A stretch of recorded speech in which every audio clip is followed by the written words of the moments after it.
Hi எல்லாரும் எப்படி இருக்கீங்க? இது வந்து நம்மளோட 30 டேஸ் வெயிட் லாஸ் சேலஞ்சோட டே 15, அதாவது 15. இன்றைக்கி பார்த்திங்க அப்படின்னா காலையிலேயே 66.700, நேற்றும் அதே வெயிட்டு தான் காமிச்சிருந்தது. காலையில் இப்போல்லாம் டெய்லி பார்த்திங்கன்னா நான் ஏதாவது ஒரு ஜூஸ் குடிச்சிட்ருக்கேன். நான் இன்றைக்கி பார்த்திங்கன்னா வெள்ளரிக்காய், அதுக்கப்புறம் வெள்ளரிக்காய் மட்டும் போட்டு இஞ்சி லெமன் போட்டு நல்லா மிக்சியில் அடிச்சுட்டு அதை வந்து வடிகட்டி குடிச்சிட்ருக்கேன். சம்டைம்ஸ் பார்த்திங்கன்னா கேரட்டு, பீட்ரூட்டு, வெள்ளரிக்காய் இது 3 இஞ்சி லெமன் போட்டு குடிப்பேன். அந்த மாதிரி எது இல்லை கேரட் மட்டும் இருக்குன்ற பட்சத்தில் கேரட், இல்லை பீட்ரூட் மட்டும் இருக்குது அப்படின்னா பீட்ரூட், அந்த மாதிரி எது இருக்கோ அதை வந்து ஜூஸ் போட்டு எம்டி ஸ்டொமக்கில் பிரேக்ஃபாஸ்ட்டுக்கு முன்னாடி குடிச்சிட்ருக்கேன். இது வந்து அந்தளவுக்கு ஒன்றும் மோசமாக இருக்காது. பட் ஆனால் எம்டி ஸ்டொமக்கில் குடிக்கிறதுக்கு கொஞ்சம் கொமட்டுற மாதிரி இருக்கும். மற்றபடி வந்து ஒன்றும் பிரச்சனை கிடையாது. இதை குடிச்சு முடிச்சதுக்கப்புறமா காலையில் பிரேக்ஃபாஸ்ட்டுக்கு பார்த்திங்கன்னா ஒரு பனானா, செவ்வாழைப்பழம் 1 எடுத்துக்கிட்டேன். இது வந்து தாராளமாக சாப்பிட்லாம், சின்னதாக தான் இருந்தது அப்படின்றதுனால அது வந்து 1 மட்டும் எடுத்துக்கிட்டேன். மதிய சாப்பாடுக்கு பார்த்திங்கன்னா பாசிப்பயிறு சாம்பாருக்காக பச்சைப்பயிறு ஊற வச்சுருந்தேன்.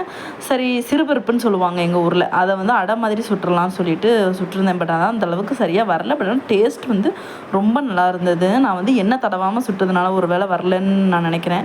டேஸ்ட்டு வந்து ரொம்ப சூப்பராக இருந்தது. நான் வந்து சவ் கூட்டு வச்சுருந்தேன், அதுக்கு அதோடு சேர்த்து கொஞ்சமாக தக்காளி தொக்கு இருந்தது.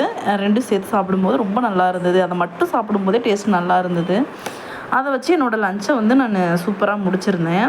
மேக்ஸிமம் பார்த்திங்கன்னா நம்ம எவ்வளோ தான் கண்ட்ரோலாக இருக்கணும் அப்படின்னு நினச்சிட்டே இருந்தோம்னாலும் நம்மளால் முடியாது. ஒரு சில விஷயங்கள் பார்க்கும்போது ரொம்ப டெம்ட் ஆயிரும். நான் மேக்ஸிமம் சொல்கிறது என்னென்னா, கரெக்டாக டைமுக்கு சாப்பிடுங்க. 3 நேரமும் டைமுக்கு பொறுமையாக சாப்பிட்டீங்க அப்படின்னாலே உங்களுக்கு மேக்ஸிமம் கிரேவிங்ஸ் இருக்காது. அப்புறம் ஈவினிங்காக ஒரு 6 o'clock இருக்கும். அந்த டைமில் பால் கொழுக்கட்டை செஞ்சுருந்தேன்.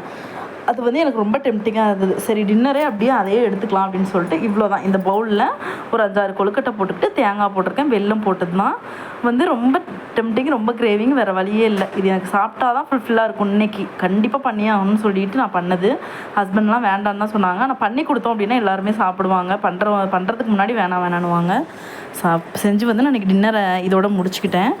நாளைக்கு எப்படி இருக்க போகுது அப்படின்றது தெரியலை. அடுத்து ஃப்யூச்சரில் வந்து வரலட்சுமிலாம் வருது. பட் ஆனால் பரவாயில்ல, முடிஞ்ச வரைக்கும் நம்மளால் மேனேஜ் பண்ணணும். ஒரு நேரம் சாப்பிடாமல் இருந்து ஒரு நேரம் சாப்பிட்றது, அந்த மாதிரி ஏதாவது ஒன்று பண்ணி மேனேஜ் பண்ணிக்கலாம். அதுக்கப்புறம் பார்த்திங்க அப்படின்னா இன்றைக்கி டே வந்து எனக்கு இந்த மாதிரி தான் போயிட்டு இருந்துச்சு. உங்களுக்கு எப்படி போகுதுன்னு கமெண்ட் பண்ணுங்கள். இந்த வீடியோஸ் 30 டேஸும் கொஞ்சம் மொக்கையாக இருக்கிறதுக்கு வாய்ப்பு இருக்குது. ஆனாலும் அட்ஜஸ்ட் பண்ணிக்கோங்க. திரும்ப நம்ம ரீஸ்டார்ட் பண்ணும்போது நான் லாங் வீடியோவாக போடாமல் ஷார்ட்ஸில் போடலான்னு முயற்சி பண்ணியிருக்கேன். அதையுமே இன்னும் கொஞ்சம் பெஸ்ட்டாக கொடுக்கணும் அப்படின்னு திங்க் பண்ணிகிட்ருக்கேன். அதனால் இப்போ இந்த 30 டேஸ்க்கு கொஞ்சம் அட்ஜஸ்ட் பண்ணிக்கோங்க. ஃபஸ்ட் டைம் பார்க்குறீங்கன்னா நம்ம சேனலை சப்ஸ்கிரைப் பண்ணி வச்சுக்கோங்க. நம்ம நிறைய வீடியோஸ் வந்து நம்ம சேனலில் போட்டுட்ருக்கோம். ஷாப்பிங்கு, ரிவ்யூஸு, வெயிட் லாஸு, அதுக்கப்புறம் பார்த்திங்கன்னா க்ளீனிங்கு, அப்புறம் ஹவுஸ் ஒய்ஃப் சம்மந்தப்பட்ட நிறையா விஷயங்கள் ஷேர் பண்ணிகிட்ருக்கேன். இன்னொரு அழகான வீடியோவில் பார்ப்போம். பாய்.